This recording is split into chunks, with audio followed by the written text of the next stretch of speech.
Good morning, everybody, and welcome to Racing Unleashed. We are back here for the iRacing event. This time, the Racer League drivers will be taking to the track today in what should be an action-packed, thrilling Sunday morning of racing.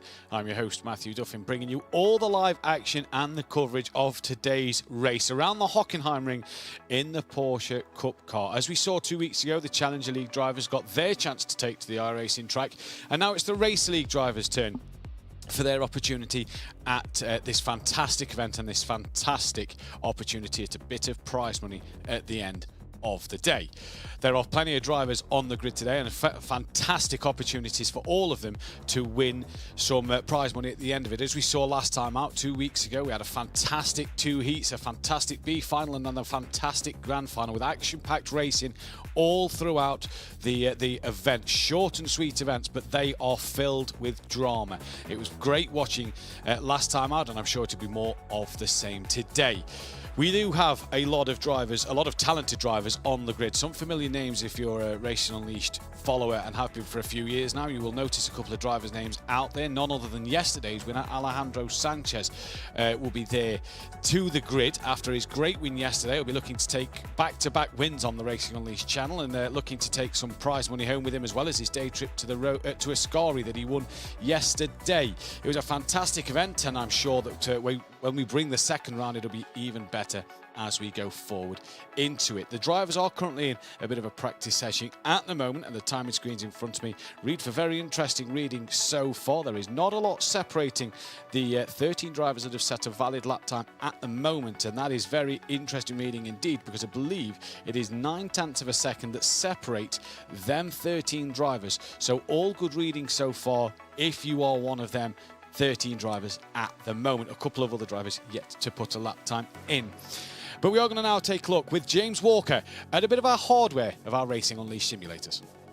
This thing is awesome. First of all, starting off with the tub, the chassis itself. This is actually handcrafted in Italy, and it's designed to simulate effectively what it's like to be in a single-seater environment.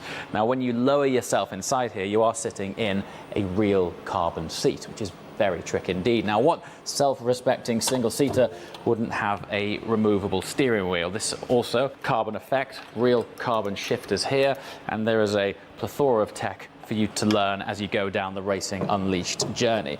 Now, down there's a really trick pedal box. Once again, this is designed to simulate what a brake servo is like on a single-seater with high downforce, really stiff, really reassuring, and you can actually adjust the pedal box itself to get your optimum feel. Now then, racing harnesses. This for me is my favorite feature. There is a retention system inside the shell itself which simulates G-force under heavy braking, and it can actually replicate up to 5 Gs of deceleration. It's super immersive, and when you try it for the first time, you can't believe how much it adds to the overall immersion of driving a single-seater. And then to tie it all together, down here at the back, we've got the hydraulic actuators, and this simulates the lumps and bumps, going over curbs, undulations, and just general movement of the car. All in all, it's one of the best simulator experiences you're going to find anywhere. Thank you, James, on that brilliant explanation of the Racing Unleashed simulators that we have in our lounges across Munich, Madrid, and in Switzerland as well. We can, though, now hear of a few words from our owner and CEO, Francisco Fernandez. Dear friends of motorsports, dear sim racing community, I'm Francisco Fernandez, founder and CEO of Racing Unleashed, and I'm thrilled to invite and welcome you to our series. At Racing Unleashed, our goal is to put a dent into the universe of motorsports, breaking down barriers and making motorsports accessible for everyone, everywhere. With our state-of-the-art simulators, we bridge the gap between the virtual world and the physical world of racing. Our racing lounges do not only provide you exposure to state-of-the-art technology, but also ensures for fairness in sports, harmonizing software, hardware to give everybody the same chances to win. Additional to that, being the owner of probably the most beautiful and exclusive racing resort in the world, Ascari in southern Spain, I'm dedicated to scout the best talents in sim racing and bring them to the real track and real cars. Join us on this exciting journey and help us to become the most exciting and engaging motorsports in the world. Follow us as we expand our reach, coming to the town next to you globally. I'm also dedicated to make sim racing careers true careers for you. This year, we are excited that we've added iRacing to our offering, immersing ourselves even deeper into your hearts. Now you can compete even from the coziness of your own home and race for prize money. So I wish you herewith best of luck, may the best win, and I'm looking forward to seeing you again in one of our racing lounges. Thank you very much, Francisco. Thank you there, Francisco, for them great words of wisdom. And moving forward with Racing Unleashed, like he said, the iRacing events new to the channel this year, new to the programme this year, as well as our spring events on the Assetto Corsa platform and the Assetto Corsa season. Changing its dates, sort of the championship starting towards the back end of the year in September, running through to the beginning of 2025. We have 16 drivers currently on the circuit at the moment, 40 drivers on the circuit, 2 sat in the pit lane. And let me tell you, all 14 drivers within 0.8 of a second of each other. It is close racing out there, and it is great, or close times out there, should I say, in this practice session, and great to see such times in it. It could be a great day for racing if you are a fan of the Porsche Cup cars as well as the Hockenheim Ring circuit. What a layout it is, and it's going to prove fantastic for a bit of racing today.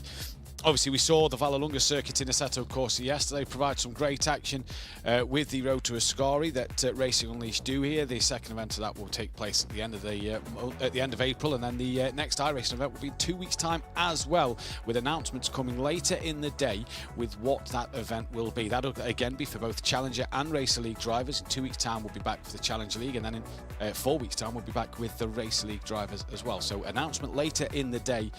Keep your eyes out for that one in terms of what the event will be as well. The Challenger League results, so if you remember last time out, the top 3 drivers in the grand final get to take home a little bit of prize money. It was Pascal Schopp who won the race overall and took home €125. Miroslav Svoboda took home second place and €75 to his name, and Misha Berger took home €50. And what an end to the race it was last time out. Misha Berger was sat in P5 and didn't look like he was going to get on the podium. And then 2 drivers that, if I remember correctly, lost the rear end all on their own coming into the stadium section of the circuit, managed to promote him to the podium, and he was very surprised at that one. That was all standing, and they was the drivers to take home the prize money. The prize money is a little different for today as well. It's the Racer League drivers, so as we know here at Racing Unleashed, the prize money a little bit more at store. It's €200 for a race win, 150 for that second place, and €100 for third place then. So a bit more prize money in store for the drivers today, and this could be something that is very fascinating to keep our eyes on who plays for that prize money, because as we saw last time out, there's few of the drivers, when they couldn't get the prize money, they sort of wasn't on the ball as much in the race, but you never say never. Last lap, everybody managed to hang on in there, and Berger got onto the podium in the end. The car then for today, as we said, it is the Porsche 911 GT3 Cup car, the 992, power of 510 horsepower. It's 1,260 kilograms in weight, top speed of 282 kilometers per hour, and 0 to 100 kilometers in 2.9 seconds. It is a very, very quick car, and a very tricky car to get right and to master. We saw a lot of drivers get it right last time out. It's more difficult off the line and in the heavier traction zones to get out the corners cleanly. So the drivers have got to make sure they're fully prepared for that task today. But obviously, Racer League drivers, we see throughout the years of Challenger League to Racer League, the level just jumps up a notch or two. So these drivers, I'm sure, will be looking to get that one done. As wow, the top 5 drivers here, by the way, 0.07 of a second separating them. So that is absolutely fantastic in practice at the moment. The heat format for today, though, because there is a few less drivers out there on the grid, the format will be the normal traditional qualifying session of 10 minutes, which will then go into Heat 1.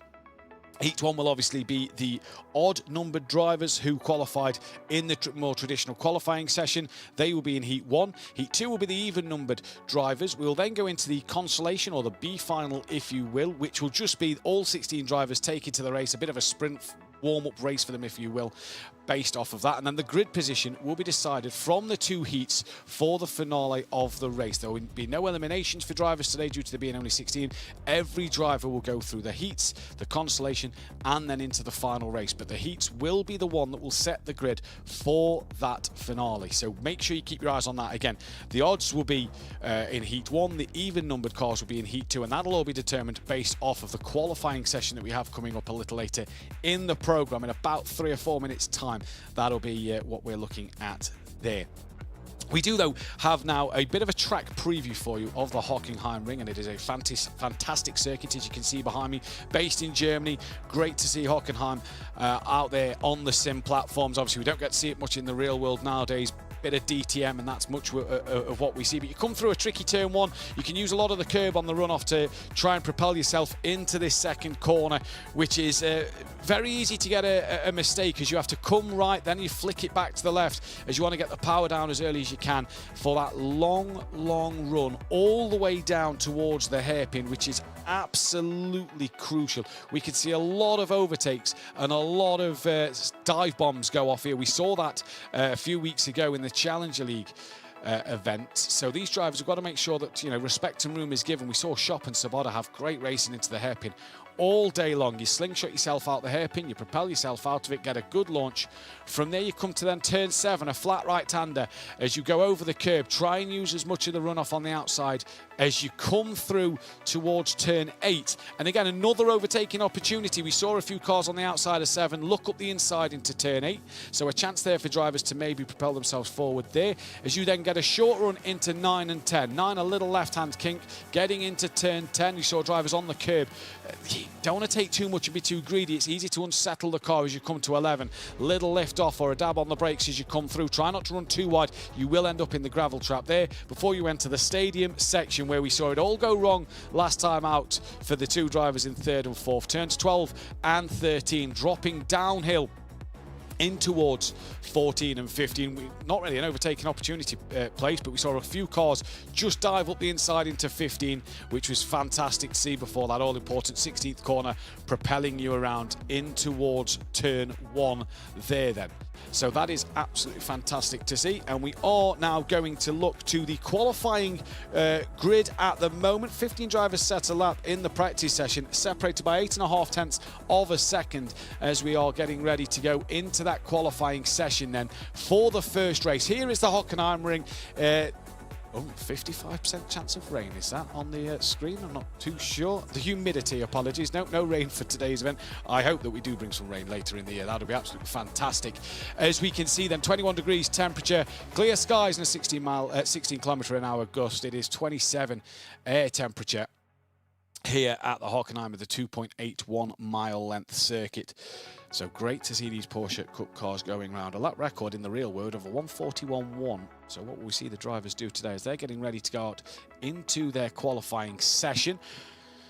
And obviously, if you would like to get involved in any Racing Unleashed activities here, make sure you sign up on the website to join the Discord and get yourself involved. It's free to sign up, and all you have to do is set a preliminary qualifying time when the window opens, and that will get you in the Challenge League or Racer League event based on your iRacing driver license and rating. A chance to win a bit of prize money along the way.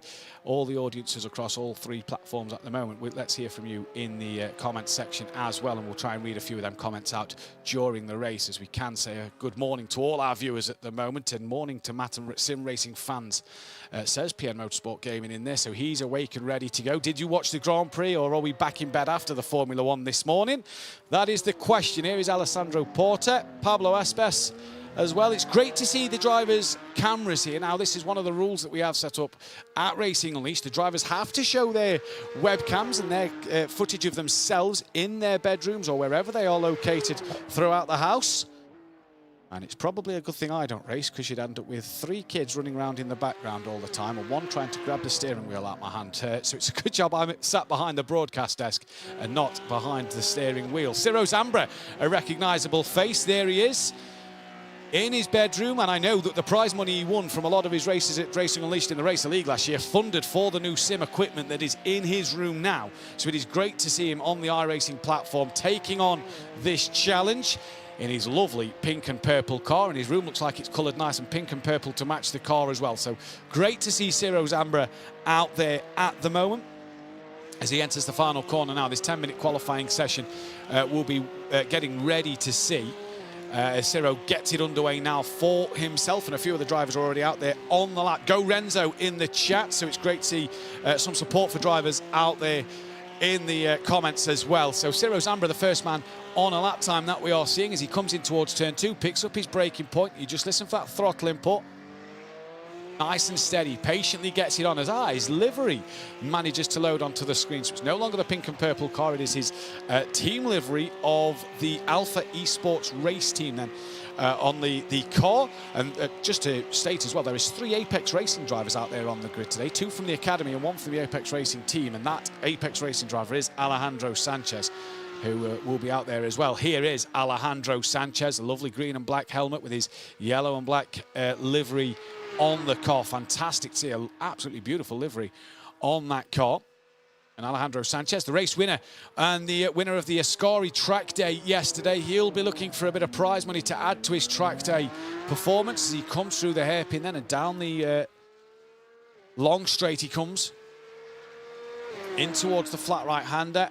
And again, he'll use as much of the runoff as he possibly can. He goes through there, nicely done, in towards turn 8 now, heavily on the brakes, not using too much of the curb. You've got to watch out for that sausage curb on the inside. And we're just looking at sector times popping up. Obviously, everybody's going green at the moment based off their last sectors, although it does still have their best sectors as well. So there's a few grey timing screens going up. So sector times improving here in the qualifying session, but they may be running a bit of a lighter fuel load or a bit more of an aggressive setup on the car for this qualifying session. 3.5 minutes through, not yet a lap time on the board to speak about. As I say that, Ciro Zambra manages to get a lap time on the board of a 1:41.465, and Espes goes within 8/10 of him at the moment. That is Dmitry Kovanov then, who goes P1 with a 1:40.5, so really setting the lap time alight. But it's Alejandro Sanchez, the man with the best licence today. That is why a 1:39 dead. He stops it on the track, goes back to the pits. That could be his qualifying done. He may not need to see him appear on the track again in this one. 1.5 seconds clear at the moment of Dmitry Kovanov then. Ciro Zambra currently P3. This is on board Zatisev then, the Russian driver for SMP Esports, coming through towards the hairpin as Matsky goes P2, 1.3 off the back of Alejandro Sanchez. And yes, if you have been a regular viewer of Racing Unleashed, there is a driver who's currently sat P8, who I bet you're all dying for me to say his name. There's a Lubish there then. Door Esports racing team into the stadium.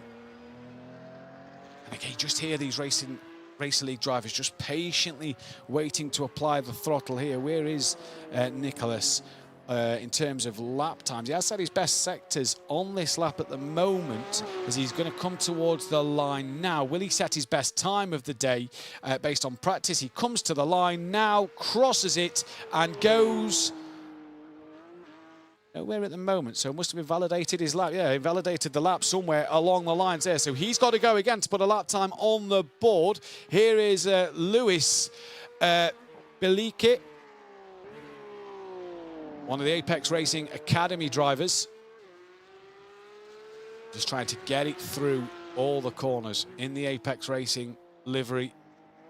Nicely done with the green and black, absolutely stunning. Up over the sausage curb, not too bad to unsettle the car. Comes through the final corners for Lewis again. Green sectors in sector 1 and 2. He comes to the line now. Is he going to put a lap time on the board? He does. Goes P2 in the end of that one as it updates, and he's only 0.3 of a second off the back of Alejandro Sanchez. As time's now starting to come down, maybe Alejandro's going to have to make an appearance once again. Here is Pablo Espes then for the Wave Italy racing team. Down in 7th place, 0.9 of a second off the back of Alejandro Sanchez. Not an improvement through sector 1 at the moment then, as Matsky is in the pit lane.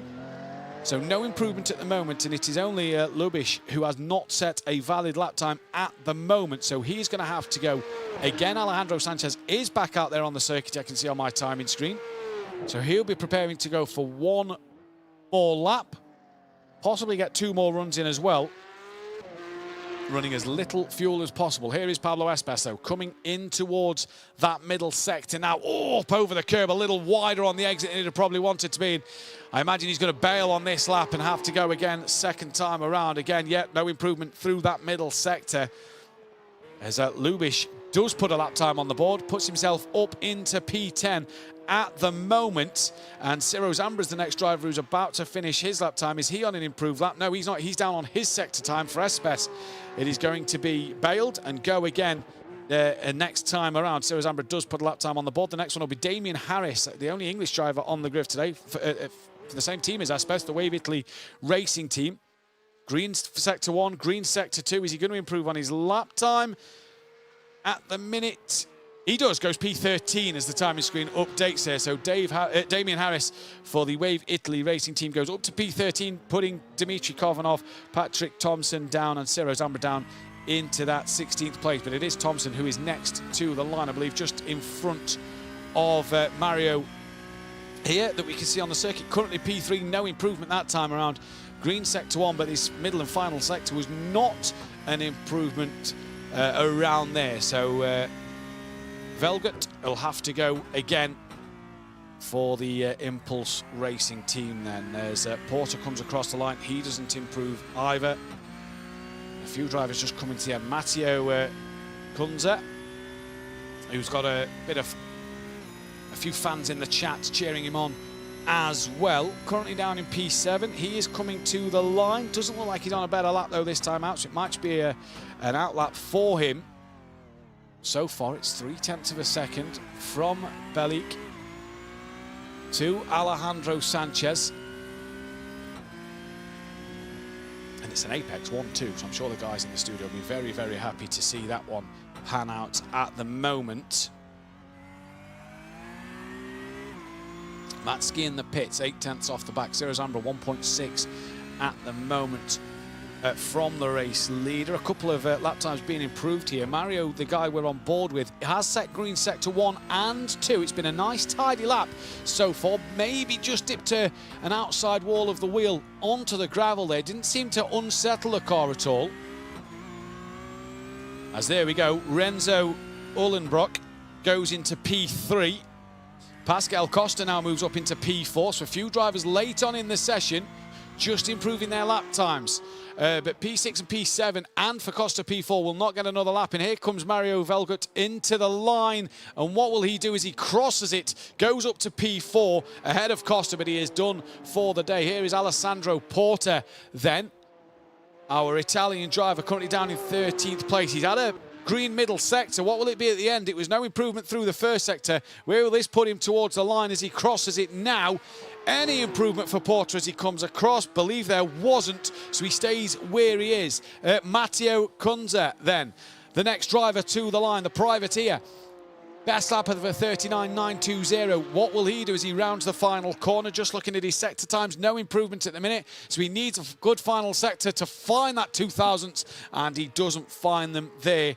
Next driver on a quick lap was Zatisev. Oh, Session has ended, so the drivers are done, and it is that man, Alejandro Sanchez, 0.3 clear. Didn't take the pole position yesterday, but he has taken pole position today, and he will be the man in that first of the heats then, with a few of the drivers ready in Heat 1, who will get underway, which will, again, reminder, the Heat 1 and Heat 2, because there is only 16 drivers today, will set the grid for the grand final race at the end of the day, where the prize money will be up for store. But Alejandro Sanchez there, setting the timing screens alight already, 3.5 tenths nearly ahead of his closest rival. So it is great to see Alejandro take that pole position, and he's gone from the simulator to his bedroom or living room, and has managed to do the absolute business there.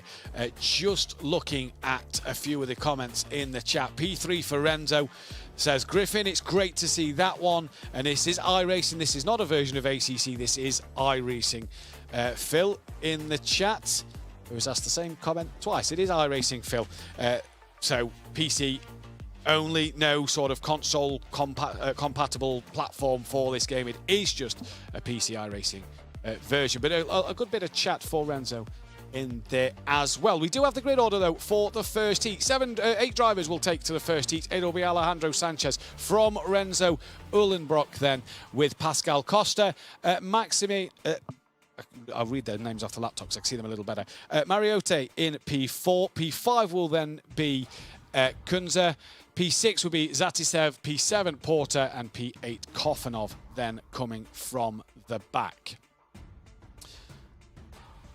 And that then is the grid order for this first race. And as you can see, the drivers are lined up on the grid and are getting ready to go. And what an action-packed day this will be. Like we said, a little short on the grid today, which is a bit of a shame for you race fans at home. But we have 8 cars out there. It is green and go, though, for the first lap time here. And it is a great start and launch from Alejandro Sanchez, who has already put some daylight between himself and P2, who has come from the second row of the grid, follows Alejandro through, but he can't get that position done as he gets squeezed out wide on the exit of turn 1. Now tries to squeeze P4, comes across even more as they come down to the second corner. That's allowing the red and white car to come round the outside, and it is Renzo Uhlenbrock then who is hanging on to second place at the moment. Good start from him. Kuzna stays P3. Mariotti moves up into 4th position. Porter, Costa, and who is that? That is Zatisev for SMP Racing Esports, who is round at turn 4, and that is not the start he'd have wanted. And the 2 SMP drivers down at the back of the pack. And for Porter here, he's now coming under some pressure from Costa, the Portuguese driver for Impulse Racing, on with the blue and white livery, and he tucks underneath. That's a great mover if he can get the power down and the traction out of the corner, but he doesn't manage to. And for Pascal there, trying to set him up as they come in towards the middle sector now. Good start to this race though. Alejandro Sanchez has already checked out. Now for Pascal Costa, he's going to look to the outside. There's a lock up from a car in front. That is Kunze then, who has managed to lose a couple of places, or lost the one, sorry, to Mariotti. Uhlenbrock is the car in front of him, but Porter and Costa all over the curb was Porter there. You saw the sparks fly as it grounded along the sausage curb. Costa sticks her nose in. How they've not made contact. Great racing from the pair of them so far. And into the stadium we come for the first time in this race. It is already Alejandro Sanchez, 1.2 seconds out from Uhlenbrock. Then it is Mariotti, Kunze, Porter, Costa, Zatisev, Kovanov then further back down the order. The 2 Russian drivers not had the best of starts to start this opening heat, as here is Alejandro Sanchez already looking pretty comfortable in his Porsche Cup car then. And through into turn 1 on 2 wheels. He fancies doing this track in 2 wheels. Was Alejandro Sanchez really pushing the car and driving it to its limits. Back down to Mariotti then with Kunze on the back of him. The sunglasses are on. He looks as cool as a cucumber. And it is Mariotti sat in P3 at the minute that is doing the business on that podium. And obviously this to try and get him as good a grid position as possible for that final race at the end of today. And it is so far a good start for all the drivers in this 15-minute heat. They come towards the hairpin for the second time in this race.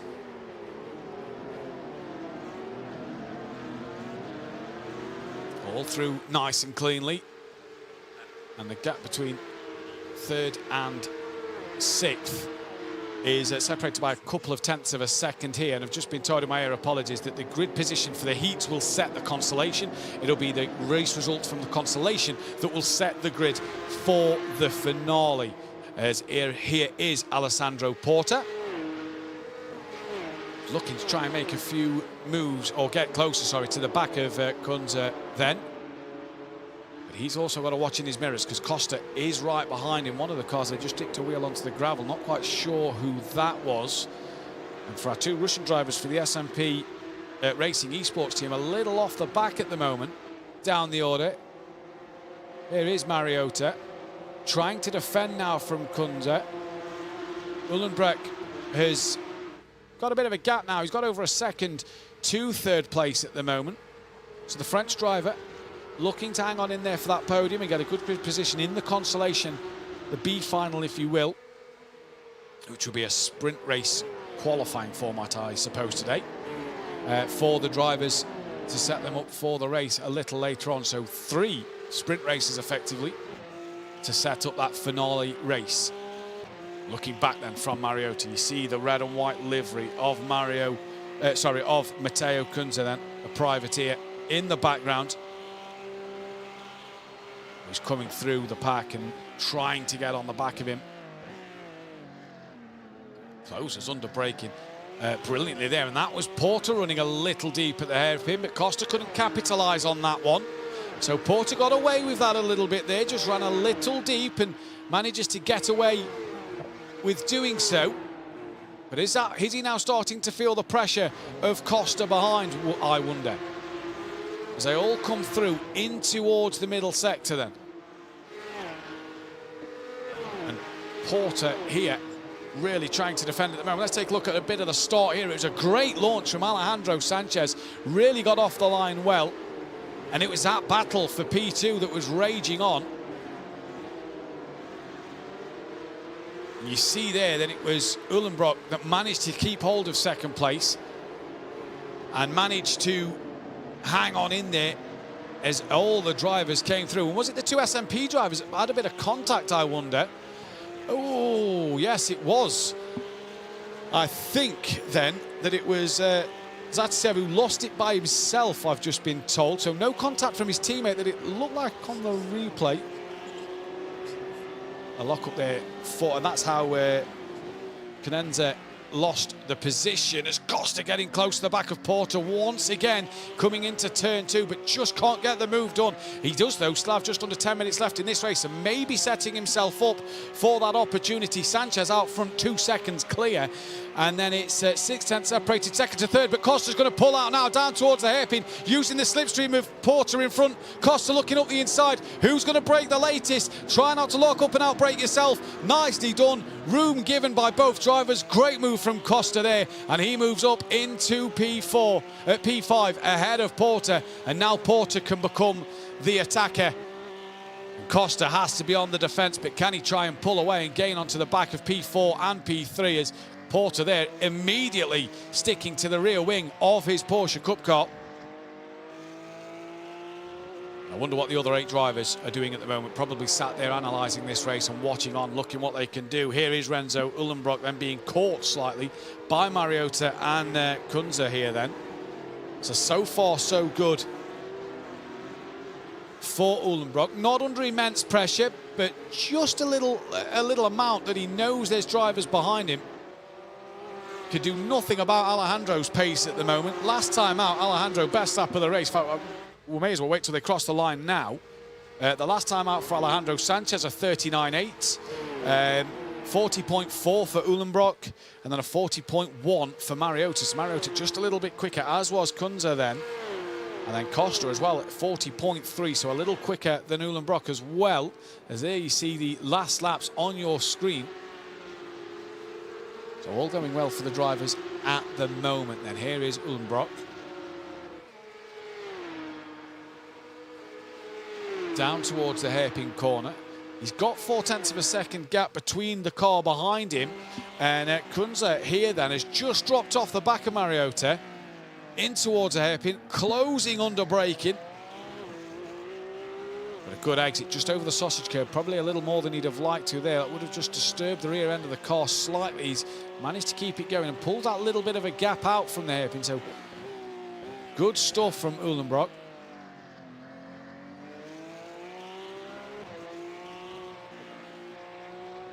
Flicks it through. Again, try not to use a lot of that sausage curb. He did there. You saw the sparks fly as it rode along the underfloor of the car. Is he just starting to push a little hard here? As he knows that Mariota is coming, as is Kunze. Costa in the background started to pull away from Porter, so he's trying to gain onto the back of the 3 in front. While ever this queue is developing here, that could allow him some time. 8 minutes 23 gone in this 15-minute heat though, so not a lot of time left in the race. Here is Kunze up 1 position from his start place. And last time around, a 140.3 was 0.2 quicker than Uhlenbrock. And when you look at Costa as well, he was a 140.3, so another 0.2 taken out. 0.2 not enough at this stage in the race to gain on the back of him when he's when he's about 2 seconds behind Kunze. So he's got to get his foot down as Costa if he wants to get on the back of this top 4, this 2nd, 3rd and 4th battle, obviously to set themselves up for the Consolation final. 8 drivers watching on and waiting. Uhlenbrock just defending the middle of the road so that Mariota either has to commit fully or bide his time, and biding his time he is Sanchez has a massive pace advantage, I'm seeing in the chat. Indeed he does, but this is only the first of the heats. Obviously the grand final will be coming later. Alejandro doing absolute bits at the moment. Kunze here then. Just has a bit of a gap between himself and Mariota. He's been closer in this race, but he's allowing Mariota to just put Uhlenbrock under some pressure then. As they come towards the stadium section now, 2/10 separate the two drivers. Costa has lost a bit of time throughout this lap to these three drivers as well. This lap, it was just under 2 seconds. It's now just over 2 seconds. So he's lost a bit of time this lap. 0.6 of a second separating the battle for second place. Uhlenbrock, Mariota and Kunze. Ooh, was that a little wide out of the two in front? Well, lap times across the board again. Both drivers in front a little quicker than the other. And a personal best on board Kunze then, a 140.545. So he does a PB on that lap. And now Mariota having a look, tucks back into turn 2. And this battle for second really is fascinating at the moment. This is great defensive driving from Uhlenbrock, but I say defensive driving. Mariota's not really attacked the back of the Belgian driver at the moment. He's really looked to just patiently wait about his business and go about his day as it comes. He's going to take the opportunity when it arises to him. Look, he's gone to the outside, knowing that Uhlenbrock will defend that inside line. Parks it on the apex. Beautifully done there, and that catches Mariota out. Nearly taps the back of him, but nearly puts Kunze into the back of Mariota as well. This is all going to play into Costa's hand. If he can just up his pace a couple of tenths, half a second at least, he might be able to get onto the back of this train here. But great driving from the three in front. Here is Pascal Costa. Just not able to stick with him. In fact, that gap has came down a little bit. It is now 1.8 seconds to the car in front. Mariota showing that he's got pace today, by the way. His best lap time is only a tenth slower than Alejandro Sanchez's best lap time. Is that Sanchez's fastest? He's probably got more in the tank, but he's stuck behind Uhlenbrock here, who is driving absolutely beautifully, parking the car where he needs to, parking it on the apex, knowing that if he gets a slower apex, slower to pick up the apex, and then gets that traction out of the corner, the other cars behind have got to be a bit slower through at two wheels again, bouncing through turn 1. Here is Alejandro Sanchez in the distance, 3.9 seconds up the road, but it is his battle for second that is raging on at the moment.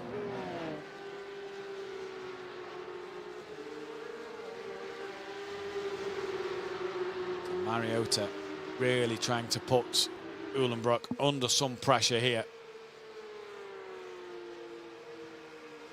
Been a great drive from the Belgian driver, though. Like I said, he's not massively defending. Look, just moves the car over a couple of inches, just to sort of make Mariota aware that you're going to the outside, and Mariota, but again, he's not massively attacking the back of Uhlenbrock here, so he's not really putting him under immense pressure. Just doing enough to patiently wait, but that time is running out. We're approaching the 13-minute mark now, so handful of laps left, possibly 2 after this.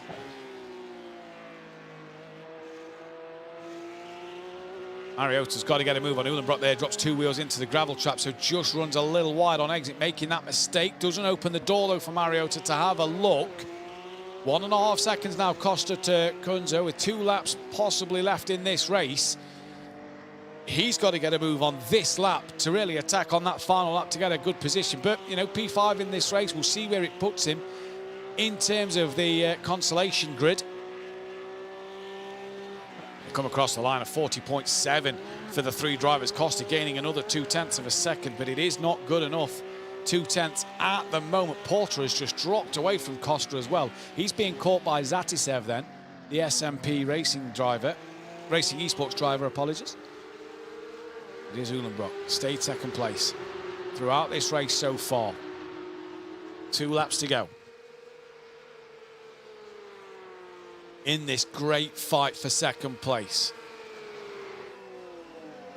Now Mariota starts to maybe mount a bit more of a challenge. He opens the door and has a look, comes back to the racing line, and he's gone a little deep as he got a bit too close side by side with Uhlenbrock there. That looked like Kuzno was having a chance up the inside, but nothing came there. Now Mariota starting to look a bit more aggressive, starting to look like he's going to try and open the door a little bit, try and force a mistake from Uhlenbrock, but he hasn't at the moment. He stood his ground as the Belgian driver and really done what he needed to do.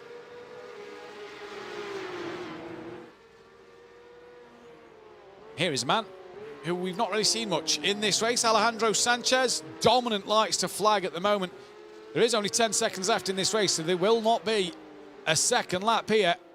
This will be the final lap, and for Heat 1, it is going to be Alejandro Sanchez who continues his good form of yesterday, and he's going to win the first heat, which will probably put him P1 on the grid for the Consolation. Just behind then, Uhlenbrock manages to hang on in there for P2. Great battle with Mariota. Kunze will be P4, Costa P5.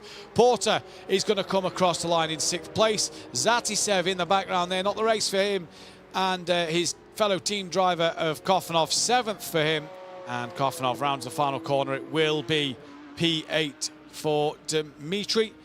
In the first of the heats, then, and we've got 8 drivers now that will be getting back into their simulators and will be getting back ready for their second race and the second chance for them, for the second heat and the chance for them to go through the grid, where we get to see regular faces like Ciro Zambra take that. So this, remember, the 2 heats are now going to set the grid for the Consolation. The Consolation will set the grid for the finale at the end of the day. And what a day we have in store coming up. If Uhlenbrock can defend like that, I'm going to be interested to see what he can do with a few more cars on the grid. That was absolutely fantastic stuff for him to say. The grid order for the second heat, though, it is Lewis Belicki, who will be P1, Mario Velgut will be P2, Patrick Thompson P3, Tim Matsky will be P4, Pablo Espas P5, P6 will be Nicholas Lubish, P7, Damian Harris, and P8, Ciro Zambra. Then, a couple of Apex Racing Academy drivers in this one. Lewis Belicki and Patrick Thompson will be the 2 drivers to watch in this one from the Apex studio side of things, to keep their eyes on their drivers. As we enter the grid now, 1, 2, 3, 4, 5, 6 drivers. See on that grid.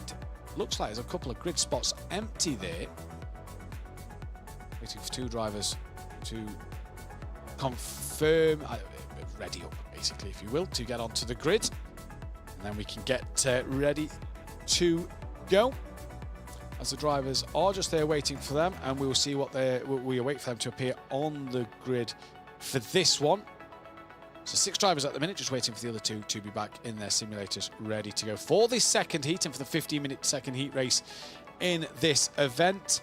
Remember that 2 weeks ago we saw the Challenge League event where Pascal Schopp won the €125. The cars have got onto the grid now, and we'll be getting ready for the lights to come on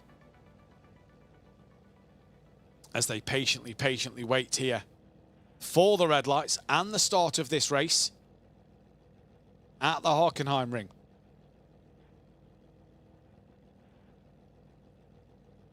So a long wait for these drivers on the grid. But remember, 8 drivers for Heat 2. These are the even-numbered drivers from the qualification process earlier in the programme. This will set the grid for the Consolation grid in the race, which will then set the grid, another sprint qualifying, if you will, for the finale race later to come. Obviously, this is due to only 16 drivers today, so it's not the traditional heats that we saw 2 weeks ago and the Consolation leading into the final. If you want to get involved here at Racing Unleashed in the iRacing event, make sure you sign up on the website. As the red lights appear now, and for heat number 2, it is green and go again. It is a good start from the front runners and a bit of a bogged down start for the car on row 2, who's already lost a couple of positions. But the 2 drivers out front already making a great getaway into turn 1, now down into turn 2. Already a battle happening in the background. I believe that is Ciro Zambra, who's coming door to door with one of the Apex cars, that looks like, of Thompson, who was the driver who was a little bogged down at the start of this race. Zambra now looking up the inside. No, sorry, that is not Zambra in the pink car. His decal has actually now loaded in. That is Zambra in the blue and black car. Harris is the one in the pink, and Ciro Zambra gets past Harris, and now is he going to look up the inside of the Apex Racing? Harris is still there. Harris is now going to have a look up the inside of Ciro Zambra. Is he going to look up the inside of Thompson? Sticks a nose there. Don't make contact somehow. Ciro Zambra's very wide, and that's going to allow Lubic to come through as well. So that's 2 places lost for Ciro Zambra out the hairpin, and already out front, Lewis Bellique for the Apex Racing Academy has got a few bits to do in towards turn 8, leading this race, the German driver from Velgert then. And then Matsky sort of in no man's land, not quite on the leaders, but just ahead of Espes in P4. So for Lewis, he's got a big job now to defend or pull away from Velgert in this race. They jump over the curb and dip down onto the AstroTurf on the outside. Here is Tim Matsky. And now Ciro Zambra going side by side with Lubic into the stadium section of the circuit. Ciro Zambra all the way around the outside. Still keeps it there. No, just giving that space back to Lubic to come through into turn 15. Ciro just got to now reset himself on the back of Lubic to try and make the move a little later in this race. Here is Espes. Over the line with Thompson on the back of him, the Racing Academy, Apex Racing Academy driver. Thompson now having a look as they come down towards turn 2. He's fully side by side here. Who's later on the brakes? Up the inside, Thompson. Can Espes keep it around the outside for then turn 3? He can, just about, but Thompson gets the run through the corner, and that puts Thompson up to P4. So Espes drops down to P5 now. And Thompson, after that poor getaway off the line, is now working his way back up the order.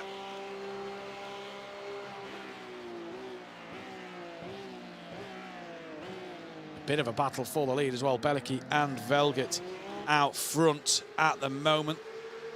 Half a second just under separating these two.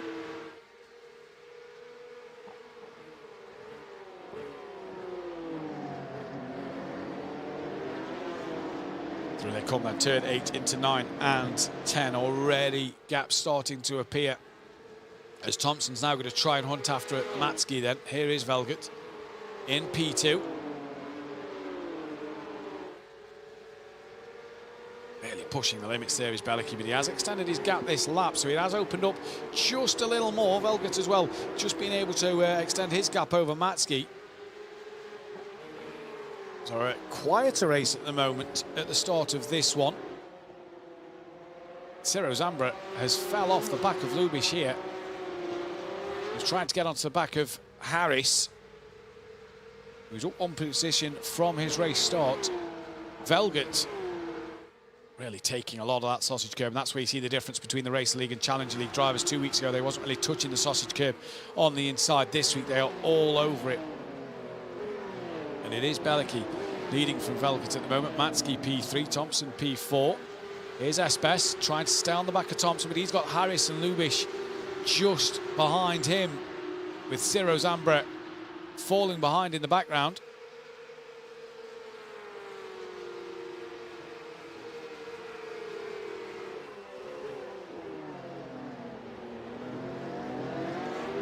Damien Harris in his all-pink liveried car.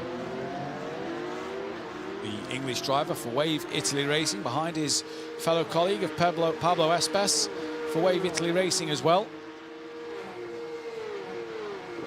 Currently, after lap 2, Harris was quicker than Espes last time around. Obviously, Espes was being overtaken by Thompson.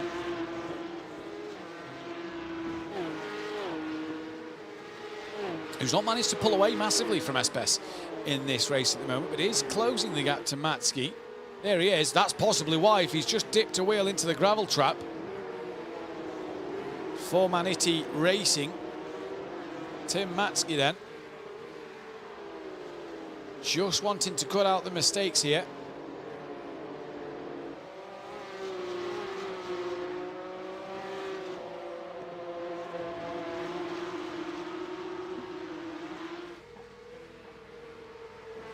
They'll come across line. This is a battle for second place. 2.5 seconds from second to 7th. Sorry, third to 7th. And it is Matsky who is within 7 tenths out of Thompson here. Ciro Zambra not had the pace of the drivers in front. A little slower that time around, 41.0. That's his best lap of the race, so 8 tenths slower than the car ahead. And for Lubic here, gaining on Harris. Now will we see that slipstream come into play? With 6/10 between Matsky and Thompson then. And a good train developing here. That slipstream not taking too much effect at the moment for Lubisz. Doesn't look to have a look up the inside. And he just patiently wait and bide his time and wait for his time a little bit more. Let's take a look at a few replays of the race start. And what a start it was from the race leader, who both got away absolutely brilliant. Thompson got bogged down off the line and couldn't find the traction he needed. Oh, Lubisz there on the live action camera, just getting a bit close to the back of Harris. And had a little moment.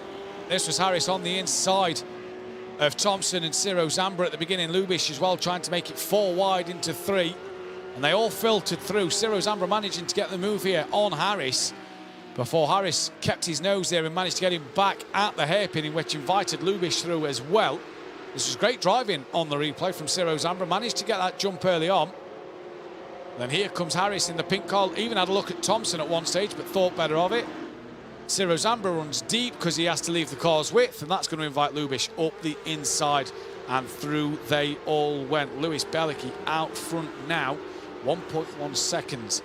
This is Thompson on Espes in towards turn 2. It was a cracking move, late on the brakes, up the inside, and Espes tried to fight back as best he could, but he didn't have what he needed there. Now Thompson is looking on the back of Matsky then. He is really charging through the field, putting him under some pressure. Last time around, Thompson was half a second quicker than Matsky. He's now right on the rear wing. Look at him closing under the slipstream. Stays to the racing line, pulled out to the inside line now, and Thompson up the inside, little later on the brakes, gets it turned in. Matsky looks for that cutback. Can he get it done? Did he get the traction out of the corner? I believe it's rear bumper to front bumper, just gaining, but gives up that track position, and Thompson now gets the move done. Matsky is out. Oh, no problem.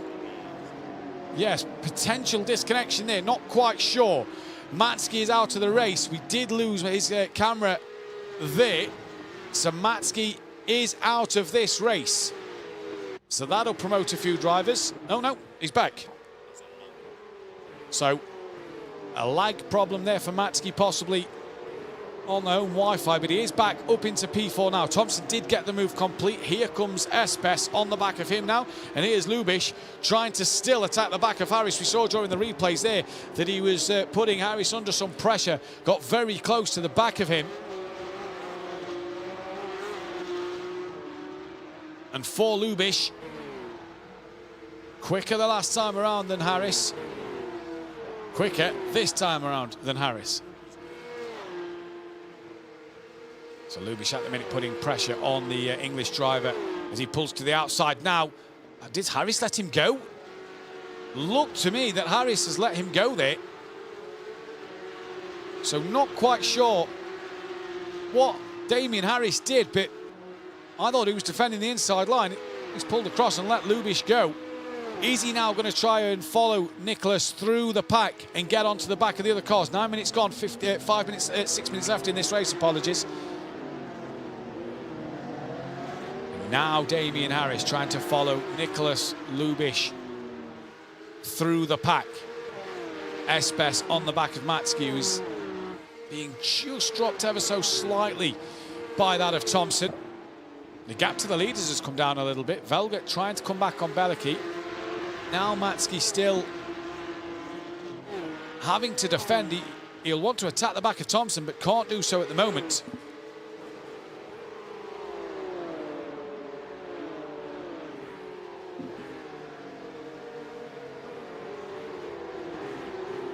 Tim Matsky then really putting pressure on the back of really coming under pressure from that of Espes. You've got Lubisz and Harris there. Ciro Zamba just hasn't had the pace in this one today. 4 seconds off the car in front.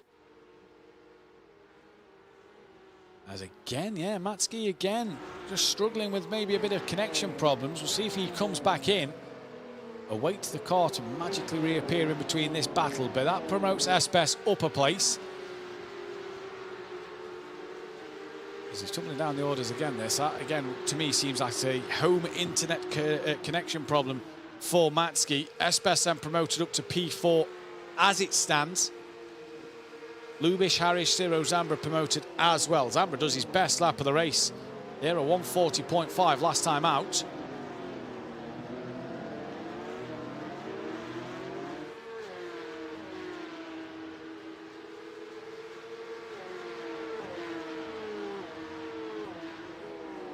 For Pablo Espes, he now can hunt back down after Thompson now that Matski isn't there, and can try and get onto the rear wing of him. Damien Harris, he's going to try and stick with Lubisz. Lubisz now will be trying to get on the back of Espes, with Matski not being there and him being kind of the train in the road. That would have allowed Lubisz to try and get onto the back of Espes later in this race. 11 minutes 30 gone, 15 remaining. We are down to the 7 drivers after Matski's disconnection then. Here is Damien Harris, who let Lubisz go a couple of laps ago. So is he trying to use that as a tactic to come through the field? Didn't seem to fight too hard for his position.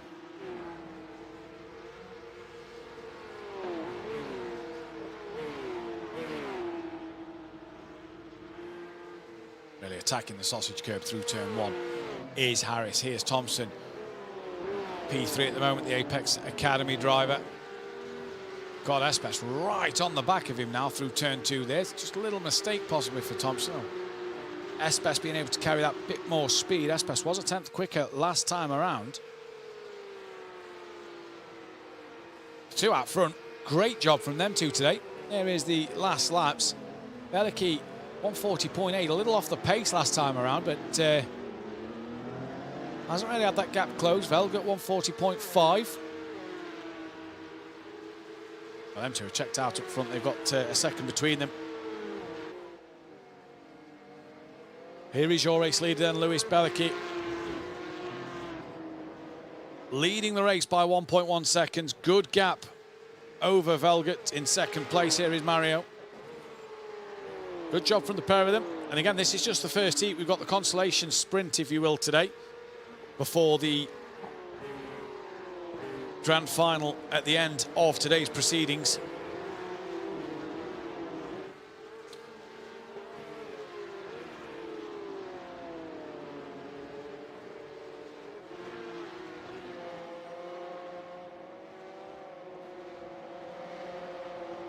So Espes trying to get on the back of Thompson as best he can here. 13 minutes 33 have gone in this race, so this will probably be the last lap of the race then.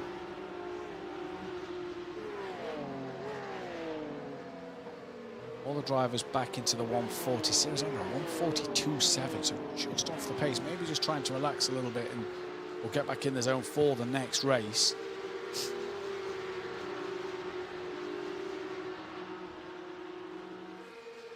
Be great to see Matski back as well, because he was having a great fight with Thompson and Espes. I think he is back in the lobby, actually. He's saying he's on pit exits. Yeah, Matski is back in. So clearly a connection issue there for him, which is a shame, but a bit more track time he'll get 1 lap in, which is a shame for Matski. But as is the fun of esports racing then. Through comes Espes. Being dropped by Thompson now, being caught by Lubsic. With 30 seconds to go, that's a bit of a gap if Lubsic was to get on the rear end of Espes. Here is Lewis Belicki coming into the stadium. Pretty comfortable win for Lewis, you have to say. Not really under much pressure from Velgut. Early on, there was a little bit, but he's managed to just pump in the lap times and pull away. And has been absolutely fantastic since. And Lewis Belicki then, he rounds the final corner, barring a problem here, he's going to come to the line and take the Heat 2 win, and that'll put him up the grid for the sprint qualifying. I suppose we'll call it Velgut P2, Thompson P3, Espes P4, Lubsic P5, Harris P6, and there in the background you see Ciro Zambra about to finish in P7. And Matski, the last driver out on the track, obviously a lap down, will P8. For that one, that's that. Then we'll set up the grid order for the start then of the Consolation or sprint qualifying today, as we may as well call it for this one then, which will set up the qualifying order for the race. That will be, I assume Alejandro Sanchez will take pole from then Lewis Bellicki and then so on and so forth. But we'll get you the final grid order when we hear from it though. But a good race there for Sanchez, dominant victory in the first heat, and then for Lewis Bellicki as well. A good victory. Wouldn't say dominant, but it was comfortable victory for Lewis in that final race. The grid order then will be Alejandro Sanchez from Lewis Bellicki, P2, P3 will be Renzo Uhlenbrock, P4 Mario Velgert, P5 Maximi Mariota, Patrick Thompson P6, Matteo Kunze P7, Pablo Espes P8, Pascal Costa in 9th. P10 will be Nicholas Lubcic, P11 Alessandro Porta, P12 Damian Harris, P13 will be Valisy Zatisev, P14 will be Ciro Zamba, Dmitry Kovanov, P15 and Tim Matsky, P16 place. So that will then be the grid order for the Consolation, the sprint qualifying, which will determine the grid then for that grand final race coming up a little later on in the programme. And Alejandro Sanchez, I'm sure, will be looking to take another pole position. He got the pole for the sprint. He'll now want the pole for the grand final in the race, as we are waiting the drivers to take to the grid and take to their positions. For Tim Matsky, hopefully his internet holds out for this one. He'll obviously be wanting to have a better showing. He had a good fight with Thompson there in the second of the heats, and it was a shame to see. For Uhlenbrock, it's going to be interesting to see, now that we've got Bellicki and Velgert on the grid, it's going to be interesting to see what Uhlenbrock can do. He defended very well, especially towards the end of that first heat. Now putting these other drivers in there, it's going to be fascinating to see what he can do. Mariota as well, what pace will he have? Thompson coming from 6 needs a better start than what you saw in the second heat. He didn't get the best getaway, did Thompson, so he'll want a better start for sure in this one as he goes forward then. Pablo Espes, P8, he had some good pace, as did Pascal Costa. But Tim Matsky coming from the back of the pack. Let's watch out for him and see what he can do. And I believe every driver is now on the grid then as we await the red lights for the start of this race. They appear on screen now. 16 drivers for this sprint qualifying format. It is green and go, and it is once again a good start from Alejandro Sanchez. Not as good as in the first heat though, because it is already Bellicki putting him under some pressure and already takes the lead in towards turn 1. So a good start there as Sanchez now comes across to defend. There's a car backwards at turn 1, and I believe that is Alessandro Porta, who had a decent first race. He's now down to the back. Ciro Zambra, I believe, was caught up in that. He's lost a couple of places, and for Porta, I believe he has returned to the pits. He's gone grey on the timing screens, but already a midfield battle. It is the Apex Academy driver of Lewis Bellicki then who has taken the lead from Alejandro Sanchez. Velgert currently P3, and look at this is Uhlenbrock trying to defend from the other Apex Academy driver of Patrick Thompson into the hairpin. 15 drivers funnel in, and Sanchez has been spun around. Tapped in the rear and spun around Alejandro Sanchez.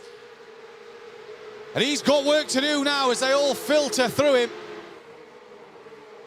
And Lubcic is now on the back of Sanchez, as Sanchez is going to look to the outside of Matsky, who's already made up some moves. Ciro Zambra's had to take to the grass in avoidance of the cars braking in front of him.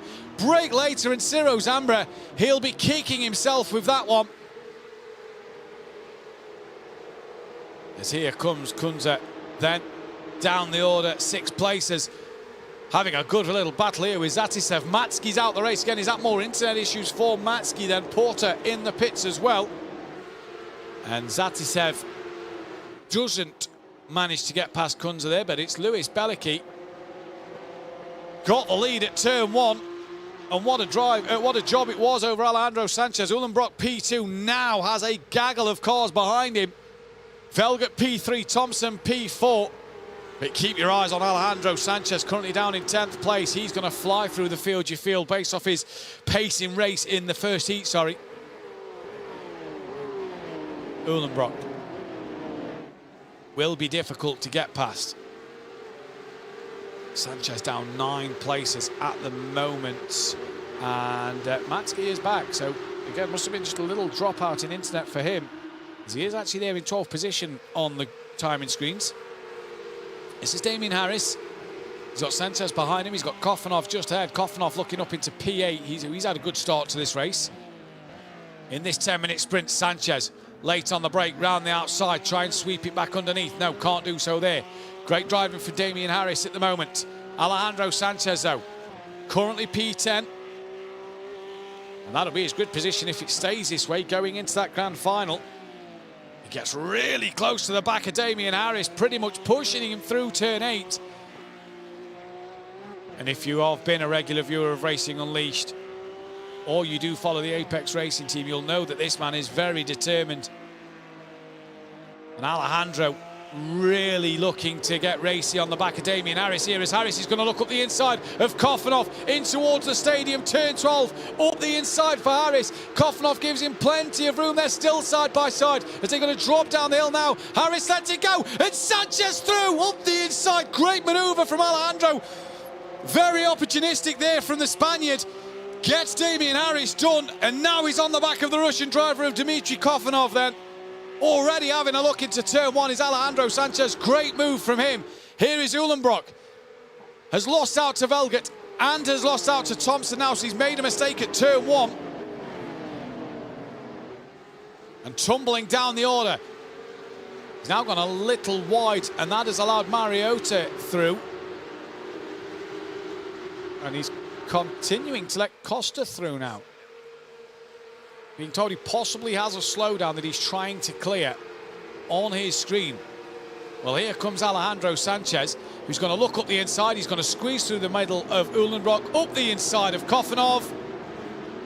Easy as you like. Great move, Alejandro Sanchez. Kofanov keeps ahead, though, of Uhlenbrock, and now it looks like he's back up to full speed. Here comes Lubsic, who was defending from Harris last time out, in towards turn 7. He's going to look to attack the back of Harris this time out. Can't do so there. Now looks up the inside. Tight squeeze. Penalty for Uhlenbrock.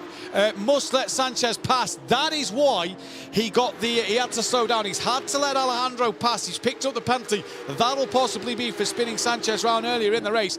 But Lubsic here then, he's got past Harris, and has got past Matsky there. There's Matsky in the middle of this battle as well.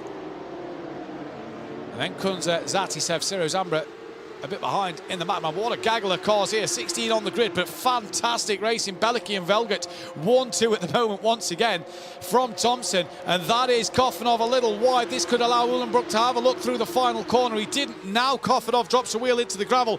Uhlenbrock still not close enough at the moment. Fastest lap of the race last time around, Lewis Belicky, 1:39.853. 0.04 of a second quicker than Velget last time out. And here is Kofanov defending into turn 2. Look at this train. 1, 2, 3, 4, 5, 6, 7, 8, possibly 8 cars behind him, all in this queue. And has Uhlenbrock done enough in the slipstream to get up the inside? Late on the brakes, in towards the hairpin. Kofanov sees him coming. Here's a move in the background as well. That is, oh no, you saw that coming a mile off. And it is Kunze who returns to the pits and has absolutely skittled 2 or 3 cars off there. Now Lubsic coming under pressure then from Uhlenbrock. Up the inside, did he get past him at the hairpin? He must have done. And Lubsic trying to hang on in there from Uhlenbrock. Has that inside line now. Uhlenbrock's going to be forced out wide over the sausage curb a little bit. Lubsic will have the inside line again. And Uhlenbrock trying to hang it around the outside. They run as wide as possible, excuse me. And Uhlenbrock goes into the gravel. That allows nearly Zatisev to have a look on the back of him. Matsky in the pits. So was that a retirement for Matsky as well? I believe that's not internet dropout, as it says he's in the pit lane. But Lubsic up into P9 now. Belicky 1.6 seconds clear of Velget. He's got his Apex Racing Academy teammate of Thompson in P3. I say teammate, no real teams in this. It's just obviously who they race for in other series. But Velget under pressure from the Apex Racing Academy driver Rolf Thompson. Some replays now at the start. Belicky got a great launch over Alejandro Sanchez. Looking through he went at turn 1. It's a great launch here from the Apex Academy driver. Sanchez immediately had to go on the defensive. That was Porter round in the background. That was the end of his race. And Sanchez immediately on the defensive. Uhlenbrock in the black car to the right-hand side of the circuit. The blue and white car in the background, I believe that was Velgert, as well as Thompson on the back of Uhlenbrock here. Then this was down to the hairpin. This is where Sanchez, I believe, got hit. So Sanchez defends from Velgert in towards the hairpin. Uhlenbrock just looks up the inside of all of them, and as easy as you like, around goes Alejandro Sanchez. And here is a bit more of a helicopter camera look at this. So look, Alejandro Sanchez comes across to defend his line. Watch for Velgert in the black Porsche. Brakes early. You've got Thompson looking around the outside and just too eager to let the car roll through. And it is as easy as that, tapping the rear of Alejandro Sanchez. This was Porter at the start. Harris on the inside line. Looks like Porter just chops across, not realising that Harris is on the apex of the corner there. And then this move, Alejandro Sanchez on Harris, nearly got Koffanov, nearly made contact as Koffanov turned in. But a great move from Alejandro Sanchez there, coming through. And then here is the Kunze lock-up into the hairpin. Bang! Round goes that of Matsky. And Harris was caught up in it. Not hit, but had to avoid the other car. So Kunze and Porter retired. Matsky as well out of this one.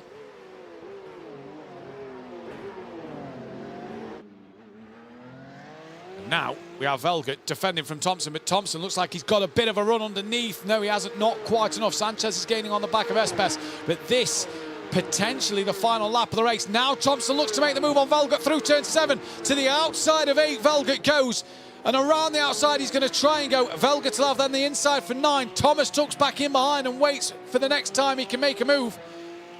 But on the last lap of this race, potentially, you just wonder if Thompson will be able to get this one done.